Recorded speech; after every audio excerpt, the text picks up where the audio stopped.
सह्याद्री कोळी महादेव सांदन परिवार प्रतिष्ठान महाराष्ट्र राज्य आयोजित आदिम सांस्कृतिक ग्रंथालय उद्घाटन सोहळा आज या ठिकाणी पार पडला। आजच्या या कार्यक्रमासाठी अकोले तालुक्याचे आमदार माननीय श्री डॉक्टर किरण लामटे साहेब उपस्थित होते। त्यानंतर सामाजिक आणि सांस्कृतिक क्षेत्रामध्ये त्याचबरोबर शिक्षण क्षेत्रामध्ये अतिशय मोलाचं काम केलेले आमचे मित्र सन्माननीय नितीन तळपाडे सर, त्याचबरोबर डॉक्टर विलास गवारी सर, टीसी जांभाडे सर, ज्यांचं साहित्य वाचत आम्ही मोठे झालो, ते त्याचबरोबर इतर सर्व मान्यवर, सर्वांची नावं मी या ठिकाणी घेत नाही, परंतु अध्यक्ष या नात्याने सर्वांच्या कार्याचा एक उल्लेख करणं एक कर्तव्य असतं। त्या दृष्टीने मी क्षमा मागतो की सर्वांची मी नावं घेत नाही, आज वेळ खूप झालेला आहे। एक अनुभव मी सर्वात प्रथम सांगतो। मी खरं तर प्राध्यापक नाहीये, साधा शिक्षक आहे आणि शिक्षक म्हटलं की पालकांशी आणि विद्यार्थ्यांशी त्यांच्या घरापर्यंत अनेकदा आम्हाला जावं लागतं। गेल्या 3 वर्षांपूर्वी माझी बदली पालघर जिल्ह्यातील डहाणू तालुक्यामध्ये होती। ज्यावेळेस मी रुजू झालो त्या ठिकाणची भाषा, तिथली संस्कृती, तिथलं जीवनमान या सगळ्या गोष्टी नव्यानं मला शिकायला मिळाल्या। नुसत्या शिकता आल्या नाहीत तर आपल्या भागातील संस्कृती आणि त्या भागातील संस्कृती याचा तुलनात्मक अभ्यास करता आला आणि त्या अभ्यासाच्या दृष्टिकोनातून विचार करत असताना आज जे आपण नाव वापरतो कोळी महादेव, हे नाव खरं तर 10 वर्षापूर्वी आम्हाला माहितीही नव्हतं, परंतु आज आम्हाला ते वापरावं लागतंय। ही अगतिकता आपल्यावरती का आली याचा जर शोध घ्यायचा असेल तर या सारख्या ग्रंथालयांची आम्हाला गरज आहे। खरं तर आमच्या आजी आजोबांनी कधी कोळी महादेव शब्द वापरला नव्हता, परंतु आज मात्र आम्हाला कागदपत्र मिळवण्यासाठी किंवा त्याच प्रकारची कागदपत्र मिळतात म्हणून तो शब्द आम्हाला वापरावा लागतो। याचं कारण की आपल्या समाजामध्ये साहित्य निर्मिती ही अत्यंत कमी प्रमाणामध्ये जे आदिवासींनी आदिवासींसाठी करायला पाहिजे होती ती या ठिकाणी झालेली नाही आणि म्हणून सरकार आम्हाला जो कागद देतो तो कागद घेऊन ती ओळख आम्हाला समाजामध्ये प्रचलित करावी लागते। त्यावेळेस कोळी महादेव शब्दाचा उगम कुठून झाला, त्याचं कार्यक्षेत्र काय होतं, भौगोलिक मर्यादा काय आहेत, या मर्यादा या उणिवा जर आपल्याला भरून काढायच्या असतील आणि संविधानिक मार्गाने आपल्याला जर ही बोगस घुसखोरी रोखायची असेल तर आम्हाला साहित्य निर्मिती, संशोधन आणि वाचन चळवळ याशिवाय दुसरा कोणताही पर्याय आमच्याकडे उपलब्ध राहत नाही।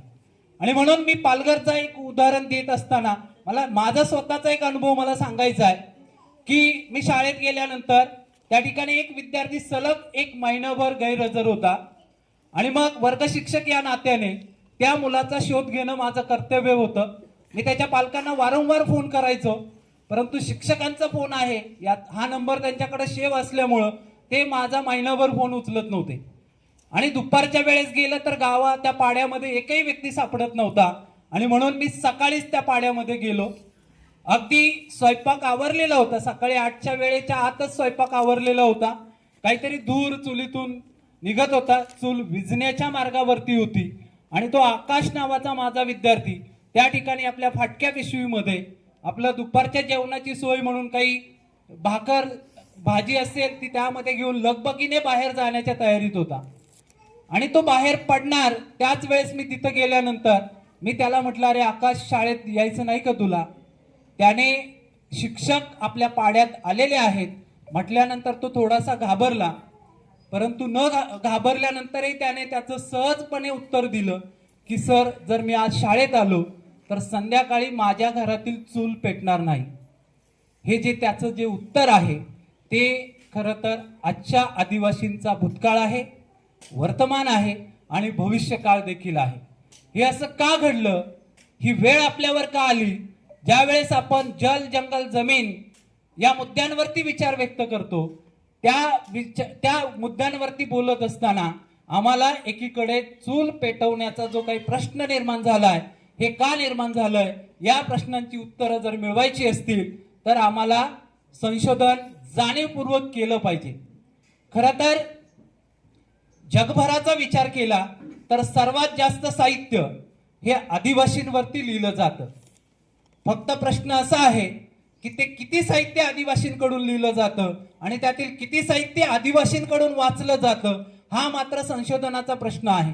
आणि म्हणून आपल्याला जाणीवपूर्वक या ठिकाणी ग्रंथालय वाचन चळवळींची गरज आजच्या काळामध्ये जाणवायला लागली आणि त्या दृष्टीने सांदन परिवाराने हा अत्यंत महत्वाचा कृतीयुक्त उपक्रम या ठिकाणी केला आणि म्हणून मी कधीही कोणत्याही कार्यक्रमामध्ये भाषण करायला जात नाही. अध्यक्षस्थान तर मुळातच मी स्वीकारत नाही, कारण तेवढा वेळ माझ्याकडे नसतो. परंतु जी स्वप्न आम्ही कधी काळी पाहिली होती, खरं तर मी पुण्यातला जयकर ग्रंथालयाचा विद्यार्थी, भारतातील अनेक IAS अधिकारी त्या ग्रंथालयातून घडलेले आहेत, त्यातील अनेक आमचे मित्र आहेत आणि त्यामुळे वाचन संस्कृती ग्रंथालय ही किती गरजेची आहे ही गरज त्या ठिकाणी मला स्वतःला माहीत असल्यामुळे गोडे सरांनी ज्यावेळेस विनंती केली त्या विनंतीला मी तात्काळ होकार दिला आणि आज या ठिकाणी उपस्थित राहिलो. बघा मित्रांनो, आदिवासींवरती नव्हे तर या बहुजन वर्गावरती आज एक वेगळ्या प्रकारचं संकट आहे. मुळातच आम्ही एकीकडे म्हणतो की संस्कृती राखली पाहिजे, परंतु ही राखण्याची गरज का निर्माण झाली याबाबत भाऊसाहेब चासकर सर या अगोदरच बोलून गेलेले आहेत, त्यामुळे त्याकडे मी फार काही जाणार नाही. परंतु हे सगळं जे काही चाललंय ते विकास या शब्दाच्या आडून चाललंय हे आम्ही या ठिकाणी समजून घेतलं पाहिजे. परंतु यातूनही एक प्रश्न पुढे येतो, तो म्हणजे नक्की विकास कुणाचा. खरं तर आमदार साहेब सुद्धा या ठिकाणी येऊन गेलेले आहेत. ते नेहमी त्यांच्या नावापुढे अगोदर शब्द लावतात कार्यसम्राट. ते खरं तर माझे चांगले मित्र आहेत. त्यांच्या अगदी राजकारणाच्या सुरुवातीच्या काळापासून मी त्या ठिकाणी त्यांच्या सोबत आहे. मित्र म्हणून मी जरी सोबत असलो तरी सरकार म्हणून ज्यावेळेस काही प्रश्न, काही योजना, काही उपक्रम राबवले जातात त्यावेळेस मात्र आम्हाला प्रश्न विचारले पाहिजेत. हा विकास नक्की कुणाचा होतोय हे आम्ही छातीठोकपणे विचारलं पाहिजे. आज संविधानाने ज्यावेळेस आम्ही म्हणतो की संविधानाने आम्हाला वेगवेगळ्या प्रकारचे अधिकार दिलेत, परंतु हे संविधान निर्माण होत असताना जयपाल सिंग मुंडा यांनी जो संघर्ष केला तो संघर्ष खरंच आम्ही समजून घेतलाय का? तो संघर्ष जरी आम्ही समजून घेतला तरी आम्हाला फार दुसरा अभ्यास करण्याची गरज पडणार नाही. आपोआप आपलं जीवन, आपलं व्यक्तिमत्व त्या ठिकाणी घडवलं जाईल आणि त्यातून सामाजिक जी वीण आहे ती अधिक घट्ट होईल. म्हणून संविधानापर्यंत जात असताना संविधानाच्या मुळाशी जाऊन आम्हाला जयपाल सिंग मुंडा समजून घेतले पाहिजेत. त्या प्रकारची वाचन चळवळ आम्हाला आमच्या समाजामध्ये निर्माण करता आली पाहिजे, कारण या सगळ्या मुद्द्यांचा आजच्या आमच्या जीवनशैलीशी खूप मोठा संबंध आहे. 10 प्रतिनिधी त्या काळामध्ये संविधान निर्माण होत असताना आदिवासींचे त्यामध्ये होते, परंतु दुर्दैवाने 9 प्रतिनिधी कधीही त्या चर्चेमध्ये प्रत्यक्ष सहभागी झाले नाहीत आणि दुर्दैवाने एकट्या जयपाल सिंग मुंडा यांना प्रचंड संघर्षातून आदिवासींचे मुद्दे त्या ठिकाणी मांडावे लागले. आज आदिवासींवरती जी वेळ आलेली आहे तीच वेळ याच बहुजन वर्गातील इतरही अनेक घटकांवरती आलेली आहे. नुकताच महाराष्ट्र सरकारने जो एक आरक्षणाच्या बाबतीत जो निर्णय घेतला की खुल्या वर्गातील जागांवरती आरक्षित वर्गाला संधी मिळणार नाही, तर हे जे षडयंत्र आहेत या बाबींवरती आम्हाला ठोस निर्णय घेऊन आमच्या लोकप्रतिनिधींना प्रश्न विचारता आले पाहिजेत. तरच मी म्हणेल की खरंच आपण जागृत झालेलो आहोत. जर आपण आपल्या मनामध्ये असे प्रश्न विचारताना यत्किंचितही काही प्रश्न असतील तर मला वाटतं की नैतिक दृष्ट्या आम्ही आमच्या समाजाला योग्य दिशा दाखवण्यास पात्र ठरणार नाहीत आणि म्हणून आपण आपली अगोदर पात्रता वाढवली पाहिजे. त्यासाठी प्रचंड वाचन करण्याची गरज आहे. दुर्दैवाने त्या ठिकाणी PC आंबाडे सर यांनी एक अत्यंत नकारात्मक उल्लेख केला. खरं तर तो पॉझिटिव्ह घ्यायला पाहिजे आपण. त्यांनी मास्तर असा उल्लेख केला आणि व्यसनाधीनता या मुद्द्यांवरती त्यांनी त्या ठिकाणी त्यांची जी काही मतं आहेत ती मांडली. यातलं जर तथ्य तपासलं तर मला वाटतं, मी स्वतः शिक्षक असल्यामुळे त्या तथ्याच्या पलीकडे मी फार काही जाणार नाही, परंतु ही व्यसनाधीनता आमच्यामध्ये आली का याच्या मुळाशी देखील आम्ही गेलं पाहिजे. आज आपल्या समाजामध्ये काही घटक संस्कृती संवर्धनाच्या नावाखाली ही व्यसनाधीनता कशी पुढे येईल यासाठी देखील काही प्रयत्न करतायत. काही संघटना असतील, काही घटक असतील, या समाजाला कसं एखाद्या राजकीय दावणीला बांधता येईल यासाठी देखील संघटनात्मक पद्धतीने काम करतात. त्या लोकांना आम्हाला प्रश्न विचारता आले पाहिजेत. ही जाणीव जागृती आजच्या काळामध्ये आम्हाला करून घेता आली पाहिजे. लक्षात घ्या, हे का गरजेचं आहे, या गरजा आम्ही समजून घेतल्या पाहिजेत. यासाठी आम्हाला काय बघितलं पाहिजे तर आज अमेरिकेचा विकास जगाचे डोळे दिपवणार आहे असं आपण म्हणतो, परंतु या अमेरिकेच्या विकासाच्या पायाखाली रेड इंडियन या आदिवासींची अमानुषपणे जी हत्या केली गेली ते देखील आम्ही समजून घेतलं पाहिजे. त्यानंतर तुम्ही ऑस्ट्रेलियामध्ये जा, ऑस्ट्रेलियाचा जो काही विकास आहे तेथील ॲबोरिजिनल ट्राइब्स ज्या आहेत त्यांना ॲबोरिजिनल असं म्हटलं जातं, त्यांच्या बाबतीत काय घडलं हे आम्ही वाचलं पाहिजे.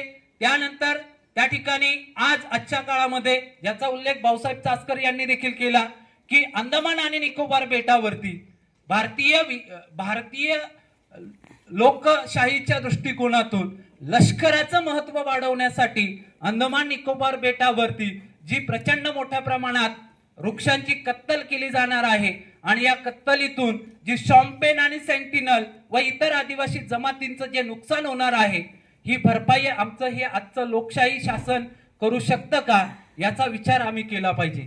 खरं तर महादेव कोळी जमात असेल किंवा या सह्याद्री पर्वतरांगातील कातकरी असेल, ठाकर असतील, ही प्रचंड शूर जमाती होत्या असा इतिहास आजपर्यंत आम्ही वाचलेला आहे. परंतु इतर साहित्यामध्ये आजही म्हटलं जातं की आदिवासी लाजरा बुजरा आहे.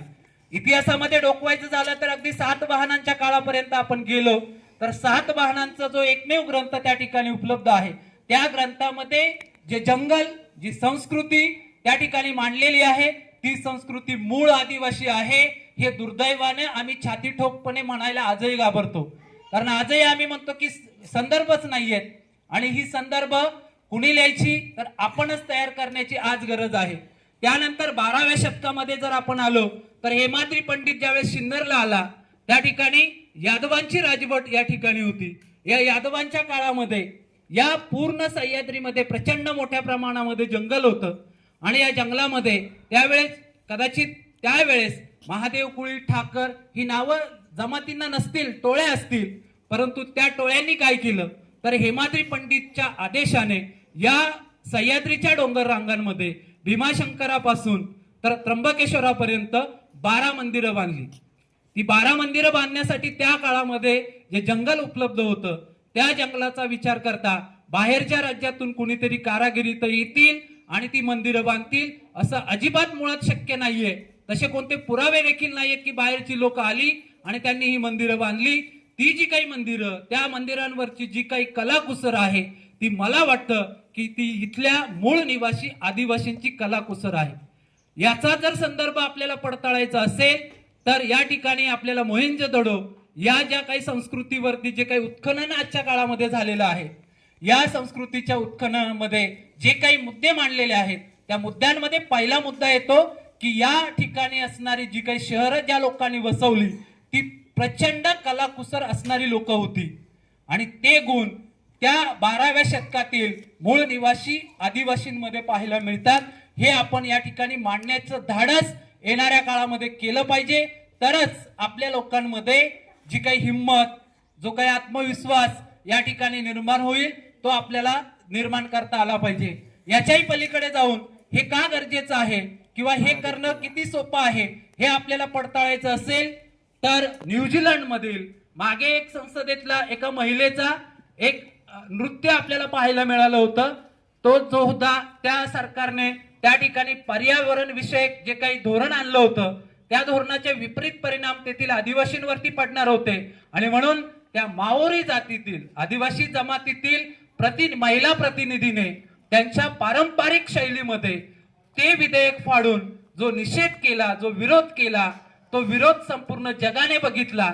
हे आपल्याला आपल्या या भूमीमध्ये करता आलं पाहिजे आणि ते करणं शक्य आहे. कारण आपला इतिहास आत्ताच गवारे सरांनी त्याच्यावर स्पष्टपणे मांडलेला आहे की रामजी भांगरे असतील, त्यांचे वडील असतील किंवा राघोजी भांगरे असतील, राघोजी भांगरेंच्या नंतरच्या पिढ्या असतील, प्रचंड मोठा इतिहास या ठिकाणी आहे. आज या अकोले शहरामध्ये आपण आहोत, या अकोल्यामध्ये देखील मामलेदार जाळला असा इतिहास आहे. या इतिहासाची प्रेरणा मला वाटतं की राघोजी भांगरेंच्या इतिहासातून घेतलेली आहे आणि म्हणून इतिहास सांगून आता पुरेसं नाहीये तर इतिहासातून कृतीयुक्त काहीतरी आपल्याला घेता आलं पाहिजे. तरच या सगळ्या छोट्या मोठ्या उपक्रमांची या ठिकाणी काहीतरी आपल्याला गरज भासेल आणि त्यातून काहीतरी समाजामध्ये कृतीयुक्त बदल घडतील. आज आपण जर बघितलं सर विद्यापीठामध्ये शिकतायत, गवारे सर मुंबईमध्ये शिकवतायत, मी ग्रामीण भागात शिकवतोय. काय वास्तव आहे आज शिक्षणाचं? बघा, जगाचा इतिहास जर आपण बघितला तर आदिवासींची भाषा, आदिवासींची संस्कृती संपुष्टात आणण्यासाठी निवासी शाळांची निर्मिती त्या देशातील सरकारांनी केलेली आहे. आज आपल्या भागातील आश्रमशाळांची काय अवस्था आहे? मी आश्रमशाळेचा जरी शिक्षक असलो तरी मी या समाजातील एक घटक असल्याने मला त्यावरती बोलावं लागतंय. काय करतायत आमच्या आश्रमशाळातील विद्यार्थी? काय करतायत आमच्या ग्रामीण भागातील जिल्हा परिषदेतील विद्यार्थी? सांस्कृतिक दृष्टिकोनातून आणि भाषिक दृष्टिकोनातून समाजापासून ते विद्यार्थी प्रचंड दूर जात आहेत. हे दुर्दैवानं मला मांडावंसं वाटतंय आणि हे सत्य आहे. कदाचित यातील काही मुद्दे काहींना पटणार नाहीत, परंतु आश्रमशाळांनी आपल्या संस्कृतीचं जे काही नुकसान आजपर्यंत केलंय ते येणाऱ्या काळामध्ये भरून निघणार नाही. कारण आश्रमशाळांमधून ज्यावेळेस विद्यार्थी आश्रमशाळेत जातो तो त्याच्या गावातील संस्कृती, भाषा, राहणीमान या सगळ्यांपासून दूर जातो आणि म्हणून आश्रमशाळांची पुनर्मांडणी करण्याची मागणी आमचे आजचे राजकीय प्रतिनिधी, सामाजिक प्रतिनिधी करणार का? हा प्रश्न या ठिकाणी निर्माण झाला पाहिजे समाजामध्ये. कारण आज फक्त आदिवासींमध्ये रोजगाराचा प्रश्न नाही, आज फक्त व्यसनाधीनतेचा प्रश्न नाहीये, आज आदिवासींच्या पुनर्जागरणाचा प्रश्न आहे. आणि त्या पुनर्जागरणासाठी आजचं हे ग्रंथालय मला वाटतं एक मैलाचा दगड या भविष्य काळामध्ये ठरणार आहे आणि त्या दृष्टीने आपण या ग्रंथालयाला मदत केली पाहिजे, सक्रिय पाठिंबा दाखवला पाहिजे. ग्रंथालय म्हणजे फक्त पुस्तकांचा संग्रह असला म्हणजे ग्रंथालय होत नाही. कारण गेल्या 10 वर्षामध्ये आम्ही 100 शाळांना पुस्तकं गिफ्ट दिलेली आहेत, परंतु काय वास्तव आहे तर पुस्तकं फक्त धूळ खात पडलेली आहेत. तर आपल्याला या ठिकाणी इथं रोहिदास ढगळे पुस्तकं समाजापर्यंत पोहोचवण्याचं तो काम करतो, परंतु पुस्तकं समाजात पोहोचवतायत. गवारे सरांची पुस्तकं असतील किंवा इतर अनेक झांबाडे सरांची पुस्तकं असतील, लोक विकत घेतायत, फोटो काढतायत, सोशल मीडियात प्रसारित करतायत, परंतु त्याचं वाचन किती करतायत आणि नुसतं वाचन नाही तर आत्मचिंतन किती करतायत हा प्रश्न आपण स्वतःला विचारला पाहिजे. आज संस्कृती संवर्धनाची चळवळ घेऊन ज्यावेळेस आम्ही पुढे जातो त्यावेळेस संस्कृती संवर्धनाचा झेंडा घेऊन पुढे जाणारे या व्यसनाधीनतेवर किती कृतीयुक्त उपक्रम राबवतायत हा देखील समाजातून विचारला जाणारा प्रश्न आहे. आणि तो अध्यक्ष या नात्याने माझं मांडणं हे कर्तव्य आहे. कारण अध्यक्ष फक्त मनोगत व्यक्त करणं, आभार मानणं याच्यासाठी नाहीये, तर अध्यक्षाची जबाबदारी असते की त्या उपक्रमाला पुढील काळामध्ये दिशा देणं हे गरजेचं आहे. आणि ती दिशा देण्याच्या दृष्टीने खरं तर तुम्ही जे काही माझ्या समोर बसलेले आहेत त्यांचं ऐकत, त्यांच्याकडे बघत मी आजपर्यंतचा माझा सामाजिक प्रवास केलेला आहे. त्यामुळे मी माझ्या या छोट्याशा कार्यातून तुम्हाला फार काही शिकवणं इथं अपेक्षित नाही, परंतु ज्या वेदना समाजामध्ये आहेत त्या वेदना चर्चेत आल्या तर मार्ग दिसतील असं या ठिकाणी मला वाटतं. म्हणून या मुद्द्यांवरती मला बोलावंसं वाटतं. त्यानंतर आज आपण जर बघितलं तर आपण ग्रीन झोन मध्ये आहोत. अकोले, नाशिक, इगतपुरी, इकडे आंबेगाव, जुन्नर आपण ग्रीन झोन मध्ये आहोत. म्हणजे प्रगत शेती आपल्या भागामध्ये आहे, परंतु यातील किती प्रगत शेती आदिवासींच्या ताब्यात आज राहिलेली आहे या कारणांचा देखील आम्ही अभ्यास केला पाहिजे, विचार केला पाहिजे. अगदी पेशव्यांच्या काळापासून आपण विचार केला तर आपल्या जमिनी बळकावल्या जात आहेत आणि ते षडयंत्र आज भारताला स्वातंत्र्य मिळाल्यानंतर 75 वर्षे उलटून गेलीत तरी आज थांबायचं नाव घेत नाहीयेत. धरणं बांधली जात आहेत, अभयारण्य निर्माण केली जात आहेत, नव्याने इको सेन्सिटिव्ह झोन या ठिकाणी उभे केले जात आहेत, निर्माण केले जात आहेत, जाहीर केले जात आहेत, वेगवेगळ्या प्रकारचे कॉरिडॉर डेव्हलप केले जात आहेत, वेगवेगळ्या प्रकारचे हायवे आमच्या गावांमधून जात आहेत. परंतु यातून आदिवासींना काय मिळतंय? यातून आदिवासींच्या ताब्यात किती जमीन राहते? यातून आदिवासींना जे काही आर्थिक मोबदला मिळतो त्यातून आदिवासी किती त्याचा चांगला वापर करतायत याचा गांभीर्यानं विचार करण्याची गरज आहे. अलीकडे पेसा कायद्यावरती खूप मोठ्या प्रमाणात बोललं जात आहे. आमदार साहेबांनी देखील गेल्या 7-8 दिवसामध्ये जिथे जिथे मी त्यांच्यासोबत उपस्थित होतो पेसा कायद्यावरती त्यांनी त्यांची मतं मांडली की सर पेसा कायद्यावर आम्ही खूप मोठी सर्वोच्च न्यायालयापर्यंत लढाई लढली, परंतु पेसा कायद्याचं वास्तव काय आहे? खरं तर बरेचसे शिक्षक वर्गातील आहेत, पेसा कायद्याचा वापर आम्ही फक्त बिगर आदिवासी भागातून आदिवासी भागातील बदलीसाठी त्याचा वापर करत आलेलो आहे, हे दुर्दैवानं मला म्हणावंसं वाटतं. खरं तर कायदा आहे, त्याचा वापर करणं प्रत्येकाला तो अधिकार आहे. परंतु विचार करा, आपण स्वतः नोकरीला लागलेलं असताना जर आपण बिगर आदिवासी भागातच नोकरी करत राहिलो आणि या पेसा अंतर्गत भागामध्ये जर आमच्या नवीन पिढ्यांना आम्ही नोकरीसाठी प्रोत्साहन दिलं असतं तर कदाचित तळपडे सर आपल्या समाजाचं खूप मोठं भलं झालं असतं. खरं तर पेसा कायद्याचा नोकर भरती हा संशोधनाचाच विषय राहिला. किती लोक नव्याने नोकरीला लागली. पेसा कायद्याचा वापर करून अनेक लोक आपल्या भागामध्ये आली, परंतु आल्यानंतर आपल्या संस्कृतीच्या संवर्धनासाठी जे काम जे संविधानात अपेक्षित आहे, जे त्या कायद्याच्या मूळ गाभ्यामध्ये आहे की पेसा कायद्यातील जे काही स्थानिक लोक त्यामध्ये नोकरीला लागतील त्यांनी त्या भाषांचं संवर्धन केलं पाहिजे, त्या संस्कृतीच्या संशोधनामध्ये हातभार लावला पाहिजे. आमच्या किती लोकांनी ते संशोधन केलंय, किती लोकांनी आमच्या शाळा त्या दृष्टिकोनातून विकसित केल्यात, हा देखील आम्हाला विचार करायला लावणारा प्रश्न आहे. जर आमचेच शिक्षक, आमचाच नोकरदार वर्ग, आमचाच तलाठी, आमचाच ग्रामसेवक आमच्याच लोकांची पिळवणूक करणार असेल तर हा पेसा कायदा आम्हाला कितपत न्याय देऊ शकेल, हा संशोधनाचा भाग पुन्हा एकदा या ठिकाणी उपस्थित राहतो. म्हणून बांधवांनो, फक्त कायदे असून उपयोग नाही किंवा हक्क असून उपयोग नाही, संस्कृतीवर फक्त भाषण करून उपयोग नाही किंवा आपल्या घरामध्ये हजारो पुस्तकं असून उपयोग नाही. या सर्वांमधून तुम्ही किती कृती करता, 1000 कृती करण्याची गरज नाही. एक एक कृती या ठिकाणी जरी आपण सकारात्मक दृष्टिकोनातून समाजामध्ये केली तर मला वाटतं त्याचा खूप मोठा उपयोग येणाऱ्या काळामध्ये फक्त आदिवासींनाच नाही तर या समाजातील सर्व बांधवांना होईल.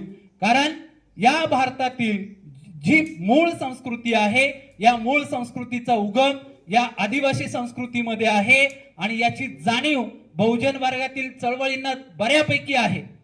इतरांना ती जाणीव झाली, परंतु आदिवासींना मात्र ती जाणीव कितपत झालेली आहे हे या ठिकाणी आपल्याला येणाऱ्या काळामध्ये त्याच्यावरती बोलावं लागेल, तो विचार मांडावा लागेल. म्हणून लक्षात घ्या, आज शिक्षण, उच्च शिक्षणातील मुलींची टक्केवारी मोठ्या प्रमाणात कमी होते. शाळाबाह्य विद्यार्थ्यांची संख्या आपल्या भागातील प्रचंड मोठ्या प्रमाणात कमी होते आणि दुर्दैवानं या ठिकाणी आपल्याला म्हणावंसं वाटतं की इथे बनकर फाटा असेल किंवा तुम्ही अगदी बस्तरमध्ये गेलात किंवा तिकडे तेंदूपत्त्याचे जे व्यवसाय चालतात, यामध्ये अगदी 7वी 8वीची मुलं आपल्या शाळा सोडून त्या कामावरती जात आहेत. मी ओतूरमध्ये शिक्षक आहे. बनकर फाटा, नारायणगाव, आळे फाटा या देशामध्ये काय चालतं, त्यातून आपल्या संस्कृतीचं किती अवमूल्यन होत आहे, या बाबी ज्यावेळेस आम्ही बघतो प्रचंड वेदना या ठिकाणी होतात. परंतु प्रत्येक वेळेस फक्त वेदनेवर बोललं तर आपल्याकडूनच आपल्या संस्कृतीचं अवमूल्यन केलं जाईल ही भीती त्या ठिकाणी पुढे येते. म्हणून आम्ही अनेकदा त्या ठिकाणी बोलायचं थांबतो. परंतु लक्षात घ्या मित्रांनो, या गोष्टी जर आम्ही प्रकर्षाने बोललो नाहीत तर आमची असणारी कुटुंब व्यवस्था, आम्ही जे काही म्हणतो की मातृसत्ताक आमची कुटुंब पद्धती आहे, या सगळ्या गोष्टी येणाऱ्या काळामध्ये या बाजारीकरणाच्या धोरणामध्ये कुठेतरी मोडीत निघतील आणि मग संस्कृती संवर्धन करण्यासाठी आयडियल किंवा आदर्श जी काही उभी करायची असतात ती आम्हाला फक्त फोटोमध्ये पाहायला मिळतील, पुस्तकांमध्ये पाहायला मिळतील आणि ही ज्यावेळेस वेळ आपल्यावर येईल त्यावेळेस आजपर्यंत कधीही न झालेलं सर्वात मोठं नुकसान या ठिकाणी आपलं असेल.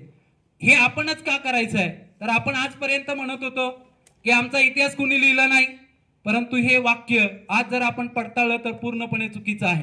आमचा इतिहास कुणी लिहिला नाही याच्या आड आपण किती दिवस लपायचं, आमचा इतिहास मग आपणच का लिहित नाही, आमच्या संस्कृतीवर आम्हीच का लिहित नाही, या सगळ्या बाबी आम्ही आता पडताळल्या पाहिजेत. त्यासाठी प्रत्येकाने पुढाकार घेतला पाहिजे. जसं गवारी सरांनी सांगितलं की त्यांच्या आईला त्या ठिकाणी राघोजी बांगरेंचं गीत त्या ठिकाणी येत होतं. मला पूर्ण खात्री आहे की इथं प्रत्येकाच्या आईला ती गीतं येतात. दुर्दैव की आम्हाला आमच्या आईजवळ जाऊन बसायला वेळ नाही आणि तिचं ऐकायलाही वेळ आम्हाला राहिलेला नाही. आणि म्हणून ही जी काही दरी आज समाजामध्ये निर्माण होते, ही दरी कुठेतरी आम्हाला आज विचार करायला लावणारी आहे, अनेक धोके पुढे दाखवणारी आहे. आणि म्हणून ही जबाबदारी आपल्या सर्वांची आहे की ही दरी कशी आपल्याला दूर करता येईल. आणि सांदण हा जो काही शब्द त्या ठिकाणी आहे की आम्ही विस्कटलेल्या समाजाची जी काही सांधन या ठिकाणी करणार आहोत ती जबाबदारी या ठिकाणी आपल्या सर्वांवरती आहे. खरं तर वीटभट्टीमध्ये काम करणारा आमचा आदिवासी बांधव, एखाद्या ऊस तोड करणारा आमचा आदिवासी बांधव ज्यावेळेस त्याच्यावरती अत्याचार होतो, ज्यावरती त्याच्यावरती अन्याय होतो आणि तो एखाद्या पोलीस स्टेशन मध्ये जातो, साधी त्याची तक्रार देखील दाखल करून घेतली जात नाही, हे देखील विचार करायला लावणारं आहे. असं का होतं? याचं कारण की आमच्या चळवळींची जी काही ताकद समाजामध्ये कृतीयुक्त दिसायला पाहिजे ती कुठे दिसत नाहीये आणि म्हणून आमची साधी दखल प्रशासकीय पातळीवर आमचे हक्क अधिकार असताना कुणी घेत नाहीये.